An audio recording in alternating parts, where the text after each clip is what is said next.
Panu, muchas gracias por esta oportunidad de entrevistarte, gracias a tu equipo por la flexibilidad. ¿Cómo estás? Buenas noches. Buenas noches, pues cansado, la verdad es que cansado pero contento. Salir a caminar el municipio no es sencillo, es mucho sol, son las temporadas de mayor hora de calor y eso te cansa, pero pues estamos acostumbrados a darle. Siempre los procesos de campaña son procesos de mucha demanda de tiempo. Ok, pues empezamos con las preguntas que son obligatorias para todos. ¿Nos puedes hablar un poquito de ti? Sabemos que te dicen Panu, pero ¿qué más hay de ti? No sé, información, edad. Pues tengo 42 años, soy casado, tengo 2 hijas, soy vecino de aquí donde estamos ahorita en San Buenaventura, Tempan, desde hace 42 años. Estudié la licenciatura en publicidad, después tengo un estudio, una especialidad en diseño web y multimedia y tengo estudios de maestría en política y acción pública. En eso es en la parte profesional, soy deportista aficionado, hago triatlón, la competencia más larga que he hecho es el medio Ironman. Tengo un negocio desde hace 20 años de diseño web y publicidad y desde hace 10 con mi esposa una cafetería. Me he dedicado paralelo a la iniciativa, desde la iniciativa privada, desde hace 20 años, Tributo Hacienda, pero tuve la posibilidad de ser regidor hace ya casi 10 años porque mi carrera de publicidad y mi padre, que fue político, me han permitido ir llevando como paralelo el activismo social desde la iniciativa privada, también con la parte política, y eso es lo que me ha hecho meterme en la cuestión política. Que lo entiendo. Como tal, a nivel político sabemos que existen ideologías. ¿Tú de qué corriente te defines? Pues yo me defino más de centro derecha, si fuera como definirlo como ideología, y he militado en el partido desde hace ya casi 20 años, en el PRI de manera activa. Pues sería lo que podría definir mi ideología, ¿no? Hoy soy candidato por el PRI y por el PAN, en una alianza un poco con un partido más de derecha, pero yo creo que en este momento más de ideologías es una cuestión de generar equilibrios en el país. Me interesa esta parte que dices acerca de los equilibrios. Nosotros, por lo menos en mi caso, crecí con un PRI-PAN, una rivalidad absoluta, casi un Chivas América de la política. ¿Cómo llevas el hecho de estar en coalición con ellos? Porque creo que hoy nos estamos jugando no el tema de si eres de izquierda o de derecha, sino de si podemos seguir teniendo libertades y equilibrios en el país. Nos estamos jugando ese proceso democrático que de algún modo cerró en algún momento durante los 70s, los 80s el PRI, el PAN entró a empezar a abrir esas brechas de equilibrio dentro del Congreso para que existieran distintas voces y que también le permitió a la izquierda, primero con el PRD, a la verdadera izquierda que es el PRD, y después transformado como un movimiento como Morena, que le permite llegar al poder en este momento, y nos estamos jugando el destino de las instituciones que permitieron esa transición, y creo que es lo que no tenemos que perder. Y más allá de ideologías, lo que tenemos que ver es mantener la posibilidad de tener libertades en el país, y esa posibilidad, sobre todo del ciudadano, de poder elegir en libertad. He escuchado esta misma definición acerca de las izquierdas y las derechas, de que no es tan relevante la ideología. Se lo he escuchado a Madero, se le escuché en su momento a Patricia Armendáriz, a Lili Telles, a gente que es de derecha. ¿No crees que este miedo a hablar de izquierda y de derecha se da más por parte de ese sector? Claro que existe un miedo, pero la verdad es que vivimos en un mundo nuevo, un mundo donde la competitividad no solo se da de manera local, de verdad se da de manera mundial. Entonces tampoco podemos cerrarnos como país a un entorno donde solo hay dos polos. O sea, es como si en la escala de colores existiera solo el negro y el blanco. y no existiera toda esta escala de grises y esa capacidad de adaptabilidad de un sistema educativo, cultural, político, jurídico, que tenga esa gran capacidad de adaptarse en las distintas tonalidades de esta gama de colores. Entonces, creo que el gran error de muchos es precisamente que nos vamos a los extremos y no entendemos que hay muchas variantes que pueden generar que haya una diversidad, una gama de colores intermedios. Y lo mismo pasa en las ideologías. Claro. Justo de lo que estás mencionando, creo que también la importancia de trabajar, en este caso, con el segmento de la población, ¿no? Porque si bien a lo mejor trabajas con muchos jóvenes, también hay adultos mayores que tal vez no comprendan lo que tú nos estás diciendo en este momento, ¿no? ¿Cómo nos puedes o cómo puedes ayudar justamente a que también la gente adulta, porque creo que desafortunadamente, no sé cómo lo veas tú, a veces son los adultos mayores los que no se atreven justamente a innovar porque consideran que todo se tiene que hacer como ellos lo aprendieron hace muchos años, ¿no? ¿Cómo tú puedes ayudarle a un abuelito, a una abuelita o a una persona que justamente ahorita sigue en pie en esta parte para que se atreva a tomar esas decisiones? Porque a veces como jóvenes creo que es para nosotros complicado pues debatir con personas más grandes porque justamente no lo comprenden, ¿no? Hay una máxima que dicen que tu realidad es de acuerdo a tu experiencia. Sí, claro. Y esa máxima me pasaba mucho con mi padre. Mi padre era 42, 33 años mayor que yo y era muy complicado a veces que lográramos encontrar esa mezcla. Y con los equipos de trabajo yo les decía, entiende que a ellos les funcionó durante muchos años el sistema de vida que llevaban y por lo tanto de repente cambiarlo, pues a lo mejor ni es necesario para ellos cambiar el sistema. O sea, creo que los que tienen que tener esa capacidad de adaptabilidad somos los que venimos en ese proceso, ni siquiera nosotros que ya somos adultos, sino ustedes los jóvenes son los que tienen que tener esa gran capacidad de adaptación. No tenemos que forzar al adulto, ¿no? Y también depende mucho de muchos factores, la experiencia de vida, el segmento social, económico en el que te desarrollas, porque no podemos, yo les decía que en esta escala de grises hay muchos claroscuros. No podemos ni siquiera tasar que todos los jóvenes piensan igual, ni que todos los adultos piensan igual. O sea, hay una diversidad de pensamiento. Hoy que estoy en las reuniones, tratas de entender más o menos cuál es el público al que te estás dirigiendo y ver del esquema de posibilidades que nos estamos jugando en esta elección, cuál es el mensaje que pudiera ser más atractivo para el perfil de personas con el que te estás relacionando. Quizás si estás con un grupo de adultos mayores, lo que tienes que decirles, los programas de apoyo sociales para adultos mayores están garantizados constitucionalmente y nadie te los puede quitar.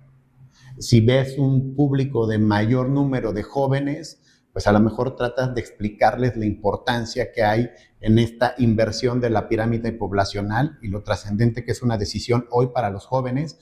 Y la verdad es que tampoco es que los jóvenes estén muy involucrados en temas políticos. Sí. Yo creo que el porcentaje de jóvenes que estén involucrados en temas políticos es muy pequeño. Por lo tanto, debes de tratar de hacer lo más atractivo y entendible el mensaje de por qué es tan importante la participación de los jóvenes en esta elección. Entonces, sí es un reto como político lograr transmitir, además, en entornos donde mantener la atención es bien difícil. Sí, justo por eso me atreví a hacerle esta pregunta, ¿no? Porque yo entiendo que ahorita está en campaña, está haciendo las caminatas y pues supongo que ya se encontró con esa parte, ¿no? De los dos lados, tanto los jóvenes como las personas adultas que a veces incluso pues chocan en ideologías, ¿no? Entonces por eso quería saber pues su opinión sobre esa parte. Sí, mira, el gran reto en el tema legislativo es que el ciudadano promedio no entiende cuál es la función y la función y en algunos casos la trascendencia del trabajo legislativo. ¿Qué ve el ciudadano promedio? La necesidad de cubrir servicios públicos y apoyos sociales. Ven en la autoridad esa función, que no es la función del diputado. Entonces, es complejo explicar cuál es la función del diputado. Sí. Justo en esta labor política de comunicar, que también es política en sí, Yo no estoy tan de acuerdo, difiero con la idea de que los jóvenes no están metidos en política. Creo que en general la política está en todo y los jóvenes son los principales promotores de la mayoría de las actividades. Hay conciertos porque la mayoría de los jóvenes les gustan, hay batallas de rap, hay deporte, hay muchas cosas por los jóvenes que son como tal este motor poblacional.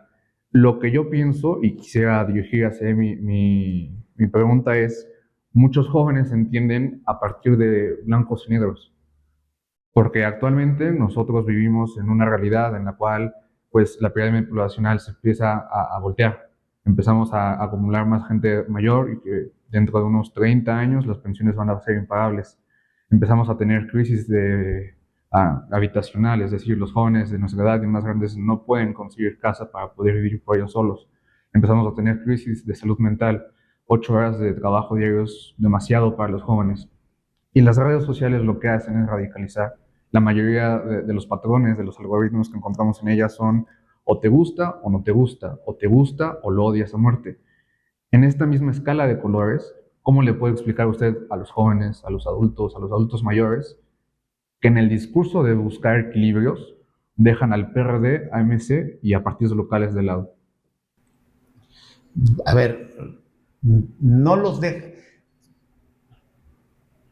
En el tema de la participación de los jóvenes, yo creo que sí, por supuesto les interesa la política, porque al final es algo en lo que estamos permeados, pero ustedes no conocieron un proceso donde a nosotros nos tocó vivir. Ustedes nacieron en la era digital. Cuando yo viví mi infancia temprana o mi juventud temprana, lo único que podías ver era televisión abierta. Entonces, ahí realmente el gobierno podía controlar lo que te mostraba. Hoy es diferente. Hoy todos tenemos contenidos e información a demanda. Si un contenido no nos interesa y si el político no es capaz de transmitir algo que te interesa, next, o te vas con el próximo político o te vas con otro tema, que no forzosamente es el tema político.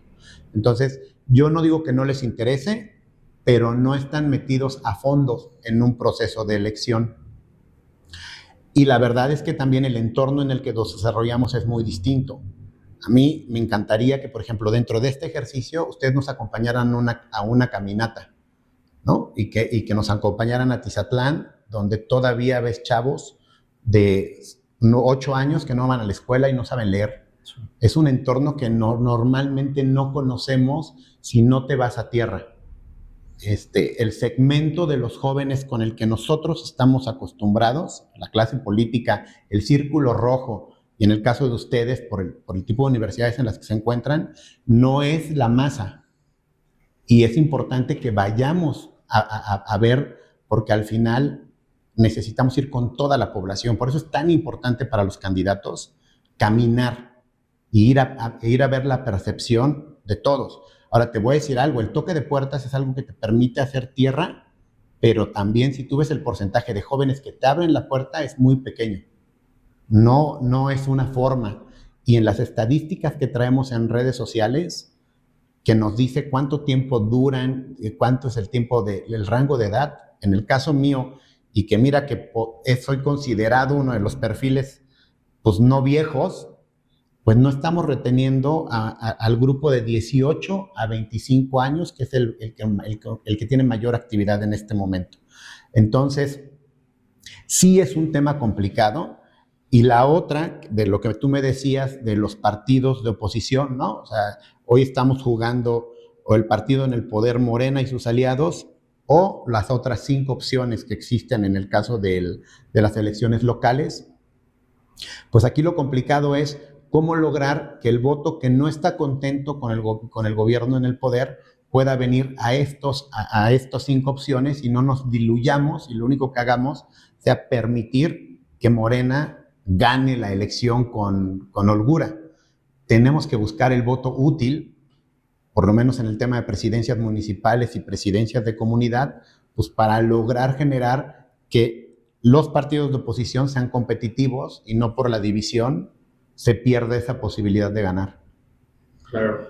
Quisiera detenerme un poco en el tema de la identidad. Ya nos comentó que usted se define de centro derecha. Entiendo que priista de hace cuánto tiempo.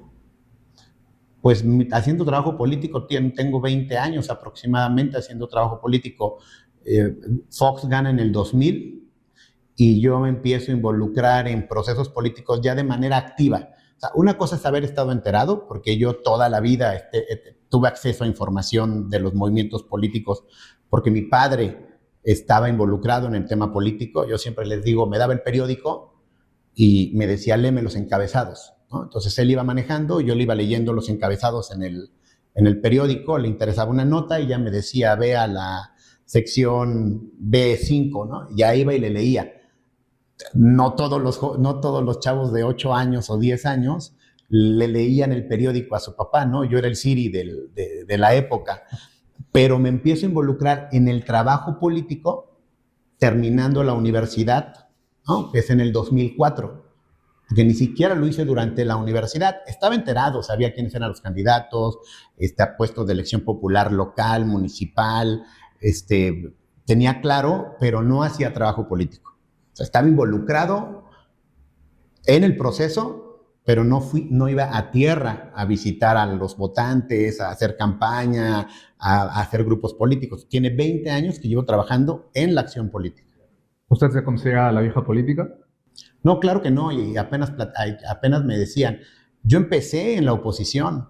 O sea, ese PRI del que hablan, que los 80 años de hegemonía del partido, a mí ya no me tocó vivirlo. O sea, te estoy diciendo en el 2000. En el 2004, Fox era presidente de la República y en Tlaxcala teníamos gobernador del PRD. O sea, cuando yo entré a la política éramos oposición federal y estatal. Entonces, no me tocó vivir ese PRI que todo mundo dice que existió. Justo en eso, en la identidad y tirándolo más a un tema cultural, si bien era un gobernador perredista, era un cuadro desertor del PRI. Es decir, era una esencia de alguna manera que todavía se podía tener una especie de voto duro dentro de Tlaxcala. Pero quería centrarme en el hecho de la cultura. Andrés Manuel fue un fenómeno del cual platicábamos antes de empezar la grabación en 2018. En parte por el tema cultural, o sea, las notas que daban, las frases que se hicieron populares. ¿Usted no cree que la posible derrota y victoria de la oposición tiene que pasar primero por la cultura? Ah, claro, pero además Andrés Manuel en Tlaxcala fue un fenómeno desde su primera elección. En los 3 procesos electorales donde participó Andrés Manuel en Tlaxcala, Tlaxcala fue el segundo estado que más votos le dio proporcionalmente. Entonces, en Tlaxcala, Andrés Manuel desde su primera elección fue un fenómeno. ¿Y por qué? Porque Tlaxcalteca, digo, no soy un experto, ustedes podrán conocerlo más, pero es de los estados más politizados y es un tema cultural, a lo mejor cultural y territorial. Al final, nuestra extensión territorial, nuestro número de habitantes permite que un gran porcentaje de la población esté involucrada en los procesos políticos y quizá eso le dio una ventaja competitiva a Andrés Manuel en los 3 procesos electorales. Por supuesto fue un fenómeno y claro que tiene que ver con un tema cultural.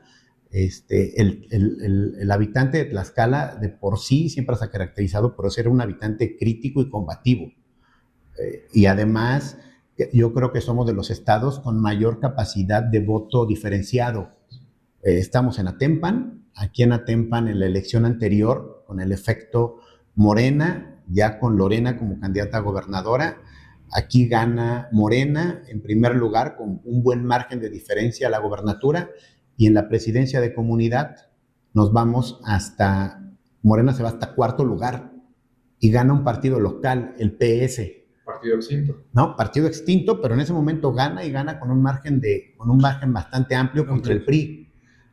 Entonces, ese tipo de fenómenos dudo que se den en muchas poblaciones de un voto diferenciado tan marcado, y también tiene que ver con la participación vía partidos políticos de presidentes de comunidad, que además no olvidemos que los presidentes de comunidad son los herederos de los gobernantes indígenas de los otros señoríos, porque existen 4 que son los más destacables, pero acuérdense que había alrededor de 42 señoríos.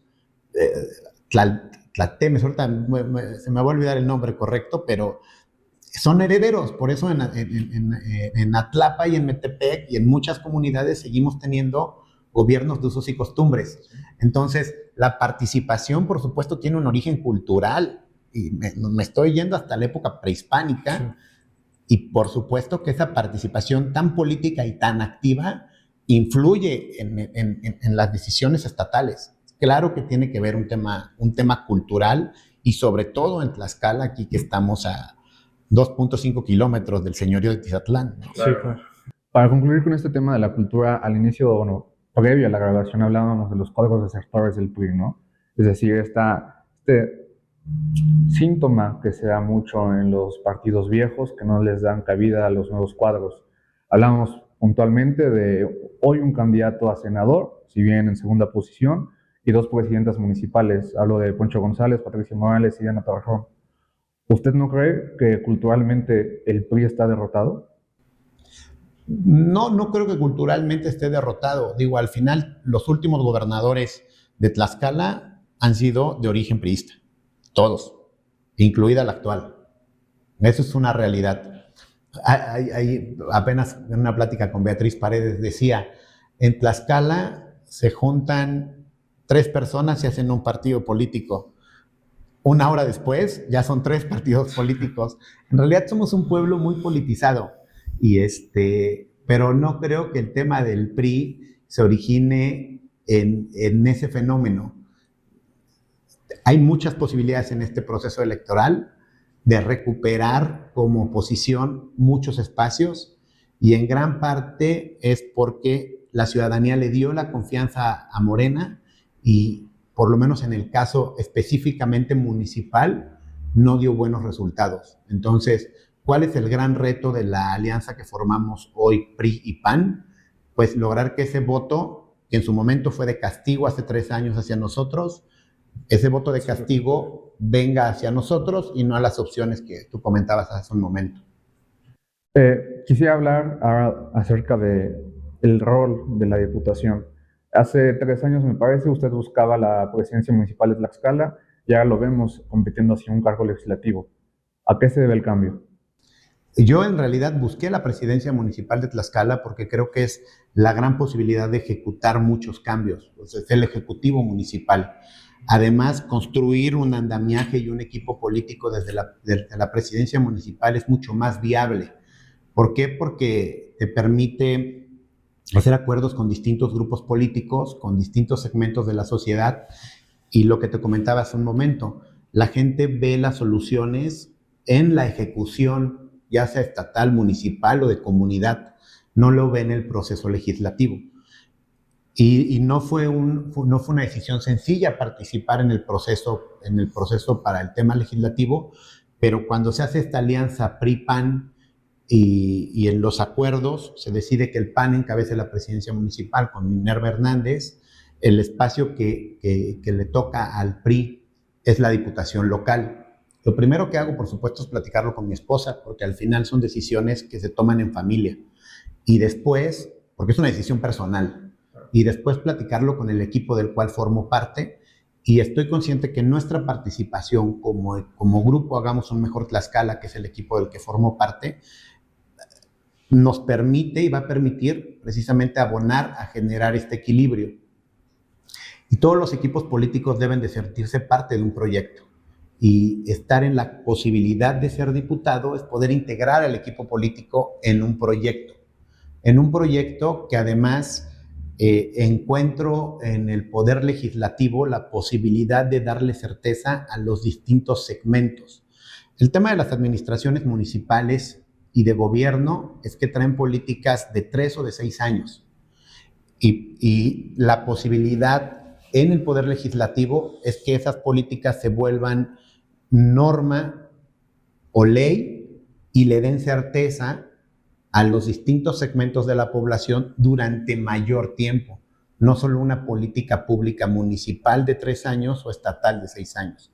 Entonces, el poder legislativo da esas certezas para muchos segmentos de la población que no lo da la presidencia municipal. Claro. En este juego de equilibrios, ¿Usted qué preferiría? ¿Ganar?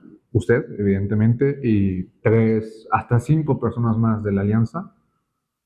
O, es decir, ganar cinco puestos que al final del día no representan una ventaja absoluta y sería lo que pasó en la actual legislatura. ¿O preferiría simplemente no ganar usted, pero que la oposición tenga de nuevo el balance? Mira, por supuesto, yo puedo meter las manos al fuego por mí y me gustaría ser diputado, porque eso permitiría no solo llegar a impulsar estos equilibrios, sino el cabildeo necesario en estos equilibrios. Porque como, y lo digo en las reuniones, ayúdennos no solo a Héctor Martínez Pano, sino ayúdennos con todos los demás amigos que tengan en nuestros distritos, porque les digo, una golondrina no hace primavera. O sea, un solo diputado, estaríamos en la actual circunstancia, ¿no? Yo me quedaría como hoy están Manuel Cambrón y Blanca Águila, siendo diputados de oposición, que verdaderamente son de oposición, que levantan la voz, que se oponen a lo que se considera no apto políticas del Ejecutivo, pero pues te quedas con una aplastante mayoría que solo te deja levantando la voz. Si tú me preguntas a mí qué es lo mejor para Tlaxcala, que hay un equilibrio, aunque Héctor Martínez no gane. Eso es un hecho. Pero, por supuesto, yo estoy trabajando para ganar y formar parte de ese grupo que genere equilibrios y que además genere consensos con las otras fuerzas políticas. La circunstancia que nos va a tocar vivir en la próxima legislatura va a ser totalmente diferente de la que estamos viviendo hoy. Sí. O sea, ya no va a haber un Andrés Manuel López Obrador en la presidencia de la República y el Ejecutivo local, Lorena Cuellar, estará ya en su segunda mitad, en su segundo periodo y la natural ascendencia del poderío de un gobernador en la segunda mitad ya no es igual que en la primera. ¿Qué diría de la oposición que en un poderío a la baja del gobierno estatal y del federal no se consiga la mayoría? Pues yo creo que es un riesgo para el Estado. Y si se da en el Estado, se da en el país. Porque nos estamos jugando los equilibrios. Pero fíjate que en el caminar diario, porque aunque traemos encuestas, el caminar diario es muy diferente, ¿no? Te permite tener una sensibilidad de más o menos qué es lo que está preguntando la gente, porque además no son reuniones controladas, porque no es como la reunión donde te invitan y llegas y ya están todos los amigos del anfitrión y muy probablemente por no quedar mal con el anfitrión, pues no te dicen nada, ¿no? Se quedan callados. Cuando tú llegas y tocas una puerta, es al azar. Y además yo toco puertas, tengan lonas de los colores que tengan. Me dicen, oye, pero tiene una lona de morena. No importa, vamos a saludar. Y vamos a saludar. Y eso te genera un ambiente donde yo veo que es perfectamente posible, por lo menos en el Distrito 7, que la oposición gane un escaño en el Congreso local. Candidato, yo justamente quería preguntarle sobre eso. Usted, en estos días que ha estado en las caminatas, que ha hablado con la gente, que se ha acercado, ¿cómo nota a la población? ¿Cómo nota esa vara de medición en el aspecto de lo que le dicen como personas? Primero, están molestos con la clase política, muy molestos. O sea, lo que es y no ni siquiera te permiten muchas veces, los que están molestos no te permiten ni decirles de qué partido vas, simplemente están molestos y te cierran la puerta. Hay muchos otros que son amables, te permiten, te escuchan, te desean suerte, y otros que tienen ganas de hablar. A veces esa es una de las grandes dificultades en el toque de puertas, que la gente quiere platicar contigo. Y entonces tampoco puedes estar muchísimo tiempo platicando con una sola persona, pues porque pierdes la oportunidad de tocar más puertas. Pero sí hay un segmento importante que quiere expresar cuál es su molestia. Y su principal molestia es que una vez que llegas, tocas la puerta, lo saludas, eres buena onda, y cuando te van a buscar, no encuentran la puerta abierta, ¿no? Entonces, ese es el sentimiento, pero también encuentro un hartazgo y una molestia con la actual administración en los temas locales.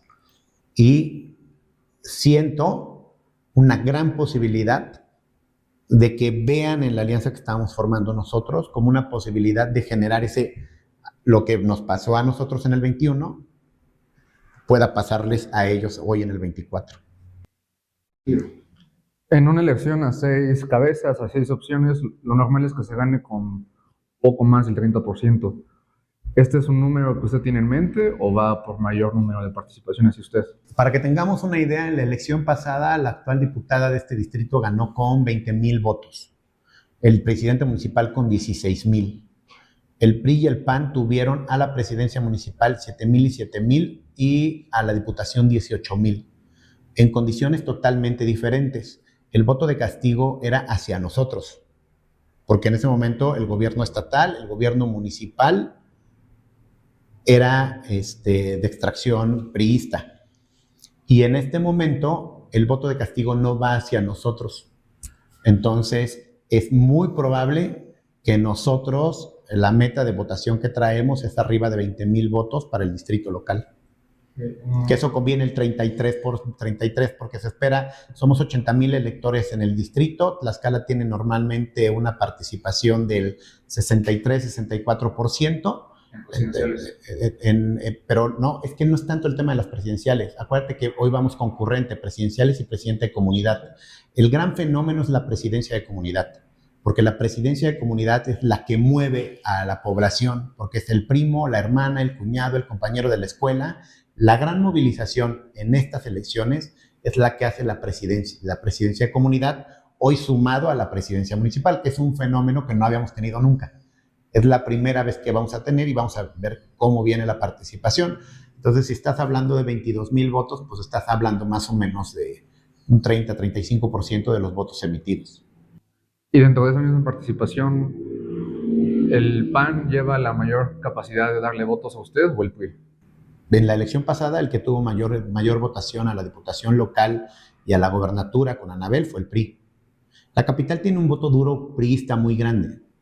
Lo que pasa es que el PRI no ha sido capaz de detectar dónde está.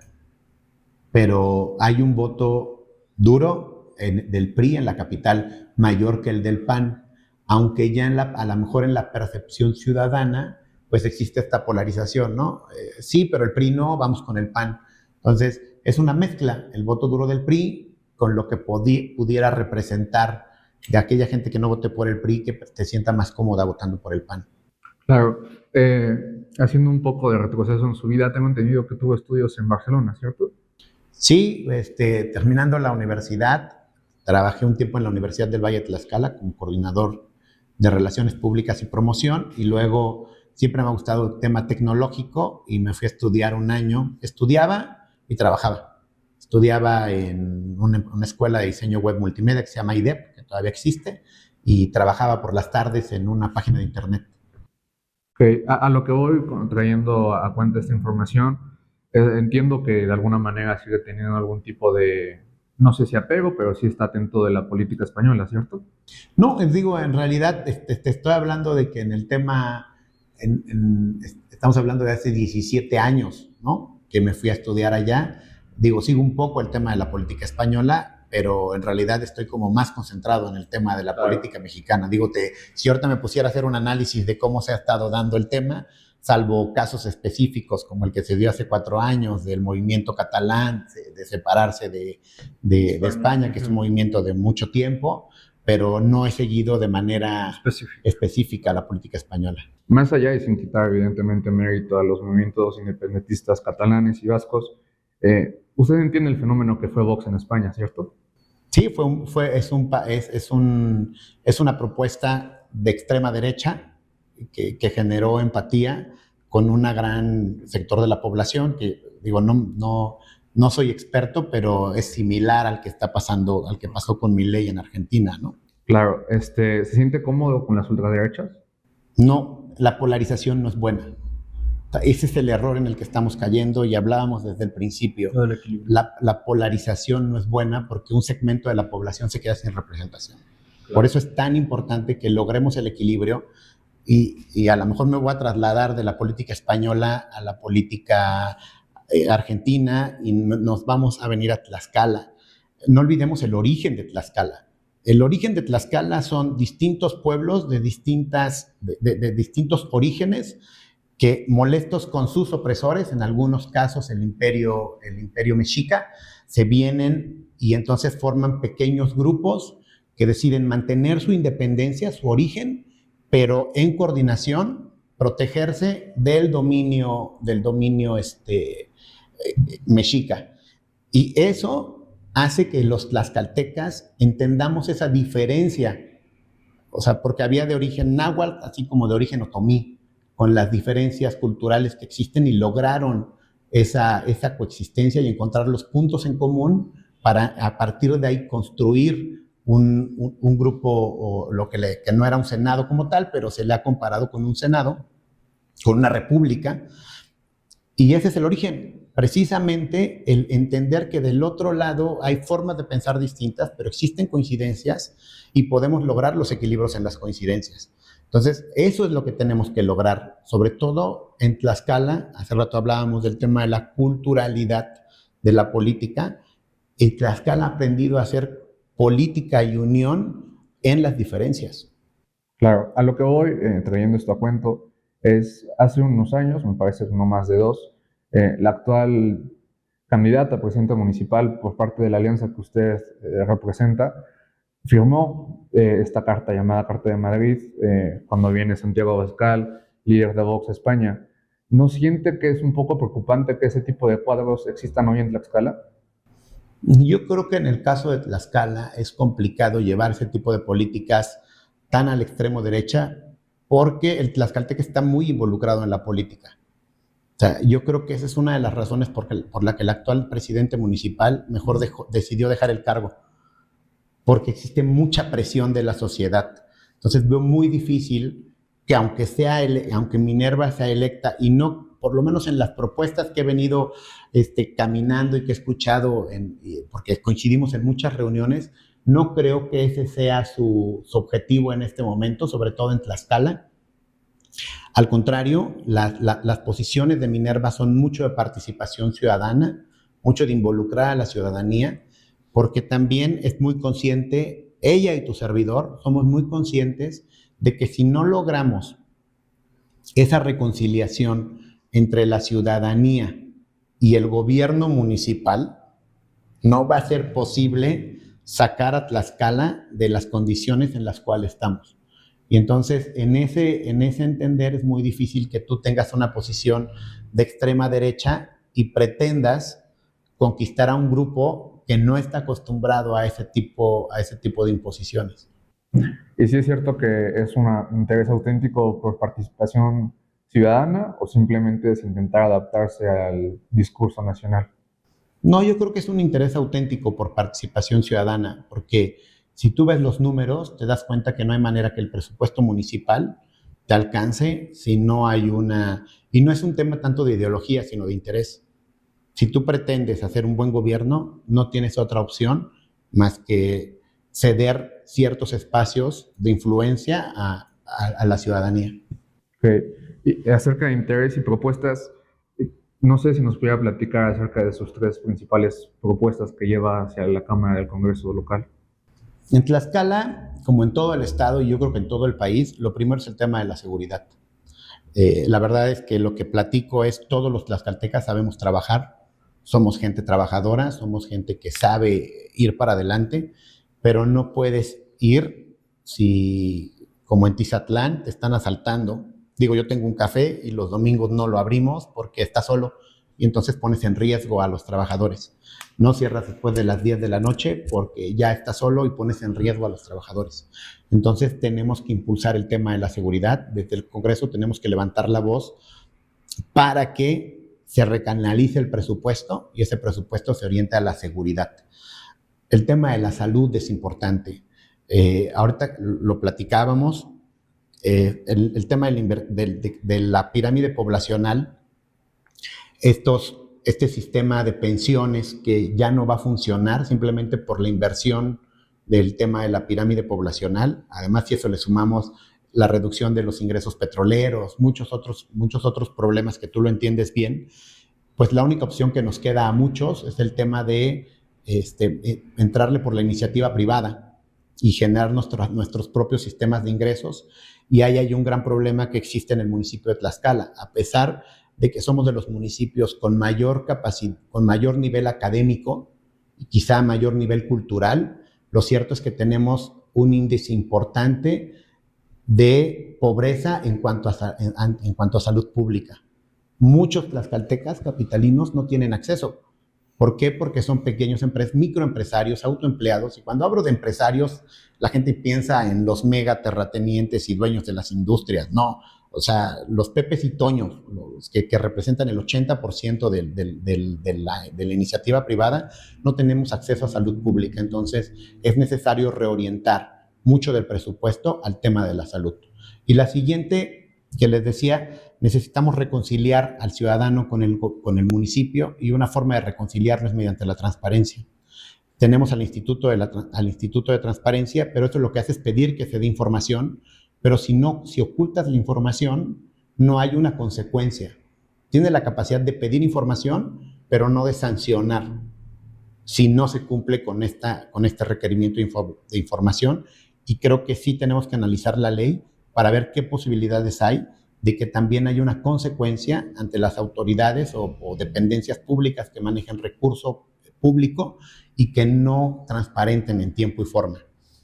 ¿Por qué? Porque el ciudadano está dispuesto a pagar impuestos, pero también tiene derecho de saber en qué se están gastando sus impuestos. Cada vez hay más ciudadanos interesados en saberlo. Esas serían las tres. Por supuesto, hay muchas otras cosas, como modificar el código financiero o el decreto de venta de bebidas alcohólicas, que siendo que uno de los pilares es el detonar el turismo, la verdad es que poner un negocio que atienda al turismo es muy complicado en cuanto a tramitología. Algunas cosas dependen directamente de la ley de ingresos del municipio, pero muchas otras del marco estatal, como el código financiero, la ley de ordenamiento territorial urbano, la ley de protección civil. Tienes que tributar doble vez. Si tú quieres poner un negocio, tienes que pagar dictamen de protección civil municipal y dictamen de protección civil estatal, con los gastos que esto requiere. Entonces, sí hay cosas que en la norma tenemos que modificar para darle una mayor certeza al ciudadano. El tema de los corralones, por ejemplo, si tú eres víctima, si tú eres el afectado en un accidente automovilístico, pues el corralón te lo cobra como si tú fueras culpable, además con un margen de discrecionalidad alto. Y así te puedo decir muchas cosas que en la vida, en el vivir diario del ciudadano, la legislación sí le afecta. Pero hasta que no lo vives y no entiendes la trascendencia que es que un diputado vea esa problemática y trate de modificar. Y no son las grandes reformas, es la modificación a palabras o artículos que pudieran facilitarle a un gran número de ciudadanos esta tramitología o penas, ¿no? Quisiera, nada más como para intentar empaquetar esta parte de ideología y propuestas, preguntas muy cortas, respuestas igual. ¿Reducción a la jornada laboral, 40 horas, sí o no? Sí, con una supervisión de eficiencia. Ok. ¿Consumo regulado de marihuana, sí o no? En el tema personal, yo no soy de impulsar el consumo, pero también creo que es una realidad y hay que regularla. Ok. Lorena Ruiz, en su momento diputada del PT, propuso despenalizar el aborto. ¿Usted hubiera votado a favor? Yo creo que ninguna mujer puede ser penalizada por tomar decisiones sobre su propio cuerpo. Por supuesto, yo estoy en pro de la vida y agotaría todas las posibilidades de no llegar a ese momento, pero todo aquello que sea clandestino genera un peligro para la mujer, y yo no estoy de acuerdo con que ninguna mujer muera por un tema como ese. Ok. En el tema de las afores y de las pensiones, menciona que la ruta es girar hacia lo privado, hacia generarse aún más nuevos ingresos. ¿Es inminente una reforma fiscal hoy en día en México o estamos bien con los impuestos que se pagan en México? Es inminente una reforma fiscal, pero también aumentar la base tributaria, porque lo que está pasando es que el impuesto se le está cargando a la misma base tributaria. Entonces, si lográramos expandir el padrón de personas que tributan, quizá ni siquiera sería necesaria una reforma fiscal. Pero lo que tenemos que hacer es aumentar el número de contribuyentes de manera formal, porque ¿qué impuestos tenemos ahora que pagamos todos? Pues el IVA, ¿no? Sí. que son impuestos universales al consumo. Pero el tema de protección civil, el tema de licencias de funcionamiento, el ISR, son impuestos que se nos cargan sobre un pequeño núcleo de trabajadores formales y de empresas, ¿no? O de industria formal, y creo que eso se tiene que ampliar. Claro. Nada más para ser específico, ¿es preferible cobrarle más impuestos, bueno, impuestos a más personas o cobrarle más impuestos a los que sí son terratenientes y grandes empresarios? Es que yo creo que sí hay que cobrarle más impuestos a los grandes empresarios, pero la realidad es que le están cobrando más impuestos a los pequeños empresarios. Y hay un segmento de la población que no paga nada de impuestos. Claro. Acerca de la contienda, fijándonos más en lo que usted lleva en las caminatas, en el toque de puertas, en el volanteo, ¿cómo se siente la contienda? ¿Es pareja, no es pareja, tren mano? A ver, por supuesto, no es pareja. Del otro lado existe una coacción. A ver, te voy a decir algo. Me escriben amigos en mensaje privado. Oye, Panu, yo estoy contigo, tienes todo mi apoyo, pero pues no puedo expresártelo, ¿no? Ayer me decía mi esposa, oye, fíjate que vi de tal persona, no te dice nada, no te pone like, no te escribe. Y ya le enseñé un mensaje privado y le dije, mira, y que me decía, perdón, Panu, no te puedo apoyar públicamente, pero sabes que cuentas con todo nuestro apoyo, porque existe una auditoría de a quién le dan like y a quién no le dan like todos los trabajadores de gobierno. Y existe una presión contra los beneficiarios de apoyo de decirles que si no gana el partido en el poder Morena, entonces se van a perder los apoyos. Y a eso le sumamos que pues existe una gran movilización de las dependencias públicas a favor del apoyo de los candidatos. Ahora, no me espanta porque nosotros estuvimos en la misma situación.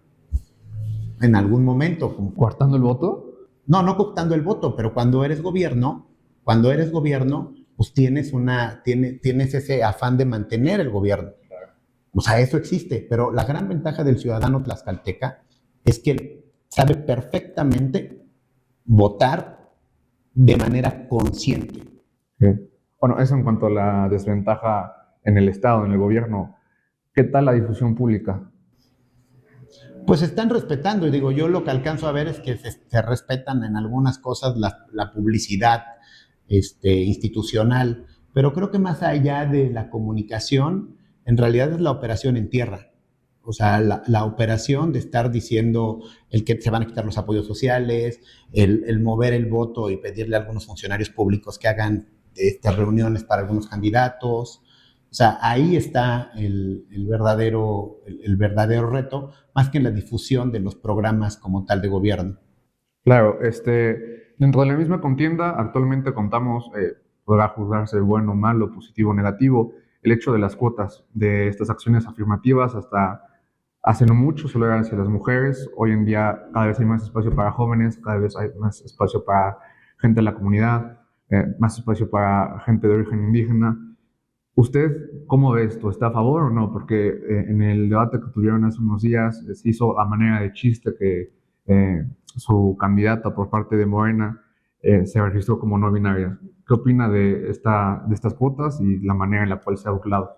A ver, tenemos que reformar la ley electoral, porque muchas de las acciones que se están haciendo ahorita fueron acciones que hizo directamente el Instituto Electoral porque no se ha hecho una reforma. Y sin duda es una enseñanza. El retraso de la salida de los candidatos de presidentes de comunidad a prácticamente una semana, 4 días los presidentes municipales, tiene que ver mucho con esta falta de preparación de los institutos políticos y de la sociedad en general en participar en los procesos políticos. Sin duda es un paso que se tenía que dar, el paso ya se dio y ahora todos los institutos políticos deben de entender que es una realidad que está pasando y con esa realidad que está pasando, pues es necesario que empecemos a evolucionar, pero no solo los partidos, sino también los jóvenes. O sea, es sorprendente que no haya tantos jóvenes queriendo participar, por ejemplo, en los procesos internos.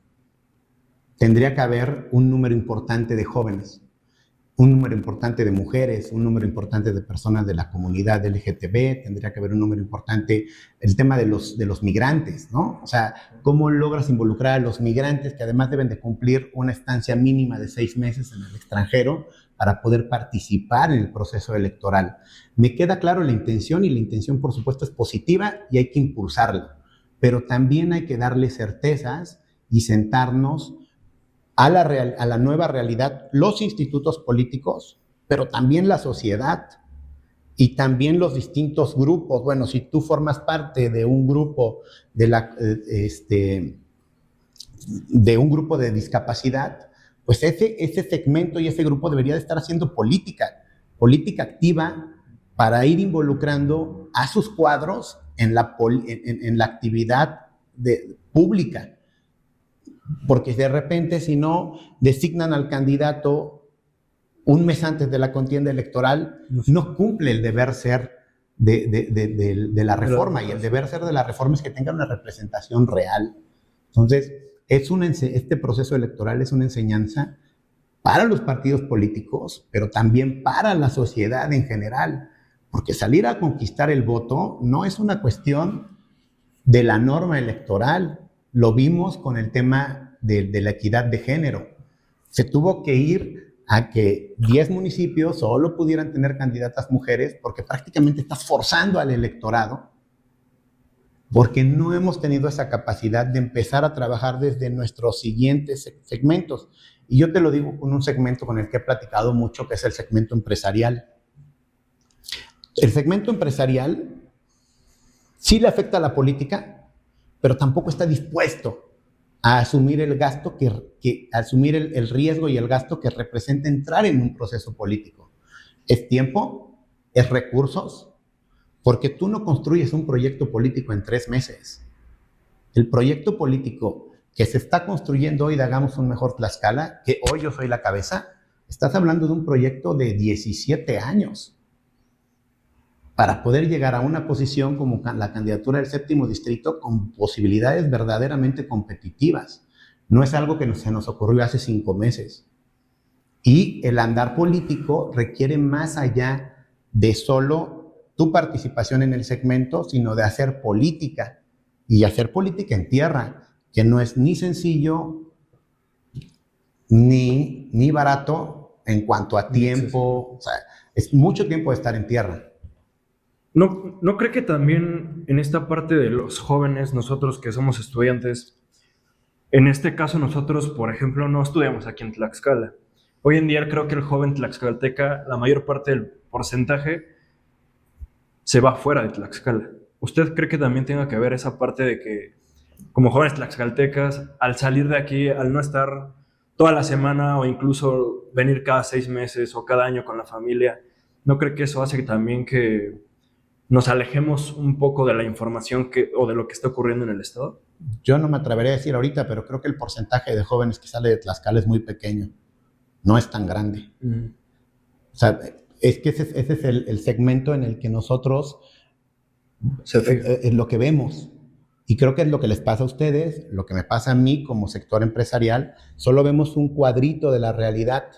Cuando bajas a tierra, a hacer política de tierra, es cuando te das cuenta que muchas de las cosas con las que nosotros percibíamos no tienen nada que ver con lo que hay en tierra. O sea, yo sí les propondría a ustedes un ejercicio.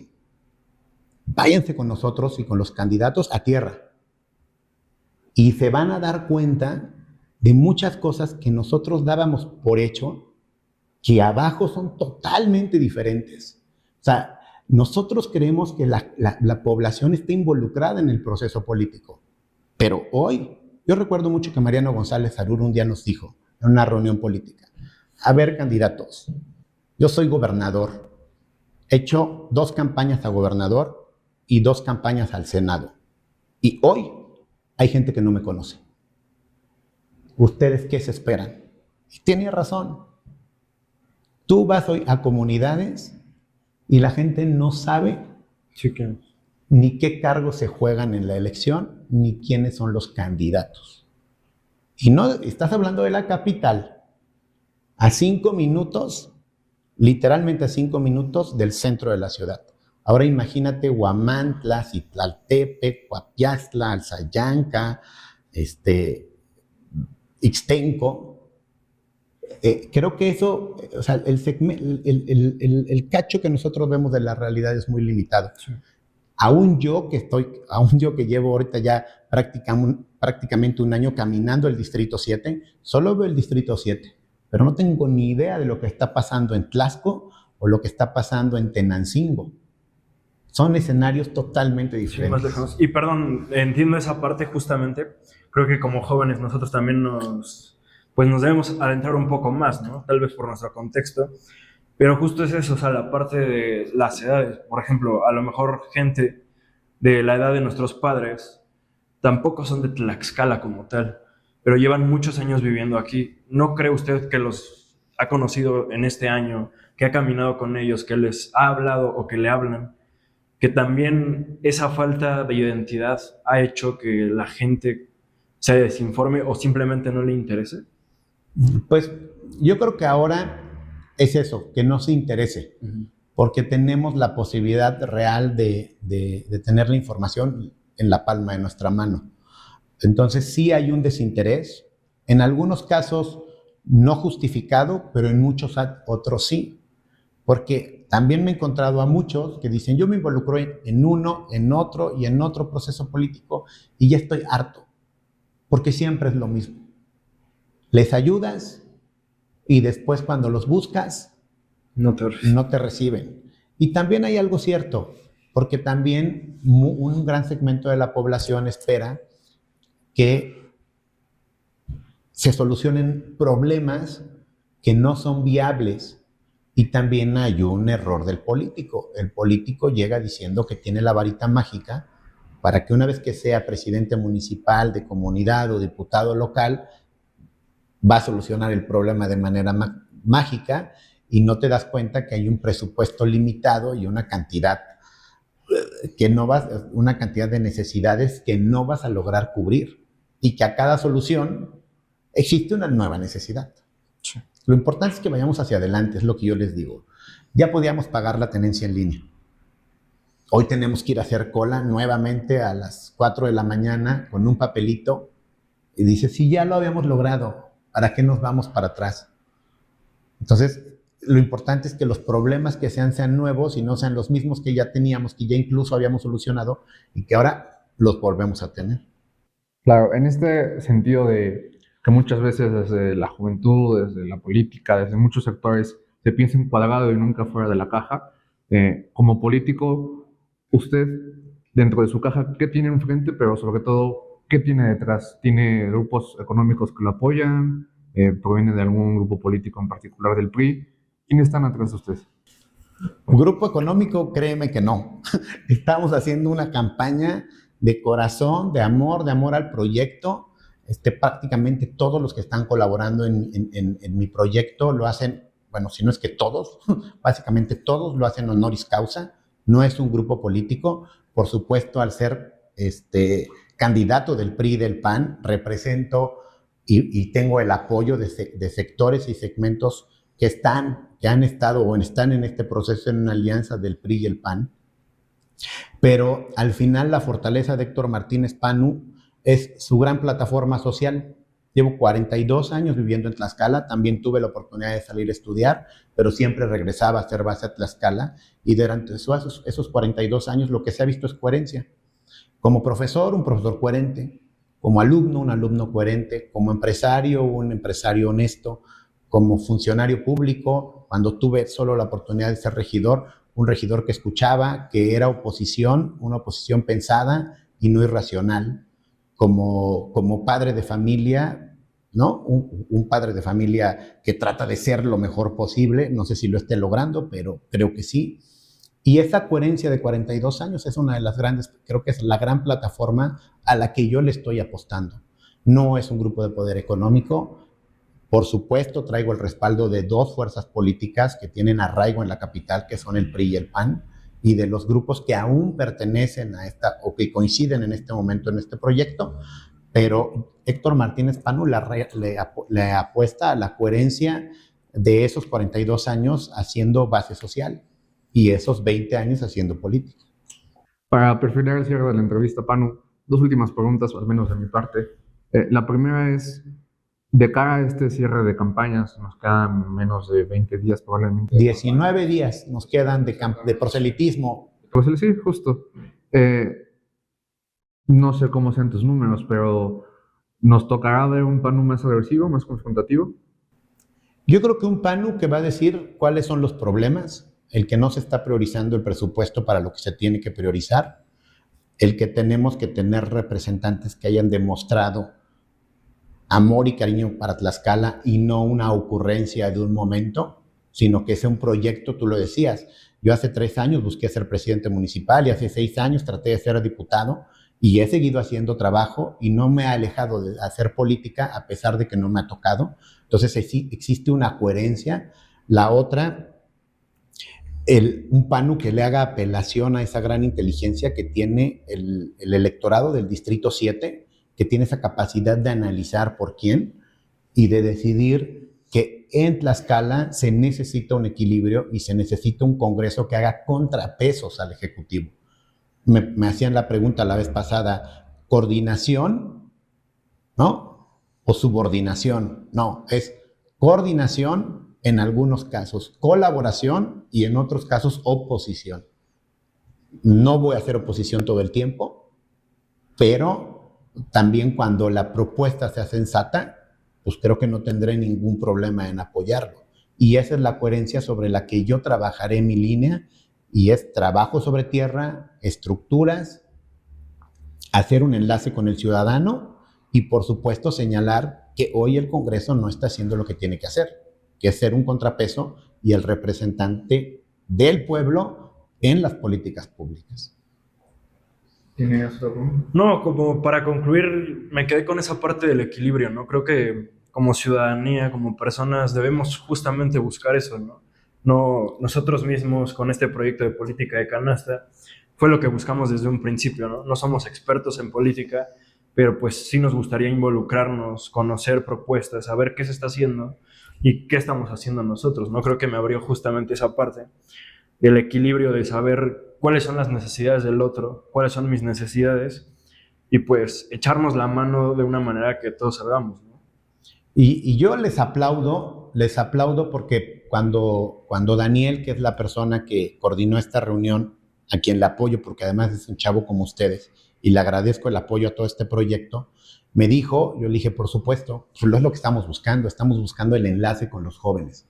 Y esta chamba que ustedes están haciendo no solo le ayuda, por supuesto me ayuda a mí, pero en realidad le ayuda a la juventud, y si le ayuda a la juventud, le ayuda a la sociedad mexicana. O sea, yo quisiera que más jóvenes como ustedes estén haciendo este tipo de esfuerzos. Yo la verdad les agradezco porque lo que ustedes están haciendo hoy va a generar un mejor futuro para mis hijas, para María José de 18 y para Fernanda de 8. Y necesito yo, pero no como político, sino como mexicano, que más jóvenes se involucren y que busquemos esas estrategias. Ahorita seguía pensando en los números, y si haces un análisis del porcentaje de jóvenes que estudian en universidad, te vas a dar cuenta que es bien poquita la gente que sale de estudiar de Tlaxcala, porque de entrada es muy pequeña la cantidad de jóvenes que tiene estudios universitarios y mucho más pequeña la que sale fuera de Tlaxcala. Entonces, yo me cae que con todo el gusto del mundo los invito a que se programen un fin de semana y vayamos a caminar tierra, saluden, platiquen con la gente. Yo seré lo más breve en el toque de puertas y ustedes se quedan platicando con algunas personas. Y se van a dar cuenta como en un mismo fraccionamiento hay tanta diferencia entre una casa y la que está al lado. Y ese matiz y grados de colores que tiene el municipio, en positivo, en negativo, pero que le da vida y que hace que te enamores del proceso político. Es lo mágico del proceso político. Aceptamos la invitación, igual lo cuadramos con Dani. Y Panu, pues a terminar, un último mensaje que quieras dar a las juventudes, a las tlaxcaltecas. Pues decirles que en esta elección nos estamos jugando el futuro del país, que ejerzan su derecho del voto, que ese ejercicio del derecho del voto también lleva la obligación de analizar por quién van a votar. En general yo les diría, voten por la persona, pero hoy sobre todo en esta elección, creo que no solo tenemos que votar por la persona, tenemos que votar por generar equilibrios y sobre todo para que en México sigamos teniendo libertades todos, derechos todos y la posibilidad de desarrollarnos todos. Eso es lo que nos estamos jugando hoy y hagamos que lo bueno suceda desde el Congreso para Tlaxcala. Héctor Martínez Pano. Muchísimas gracias, Pano. Muchísimas gracias, Dani. Chingón. Gracias.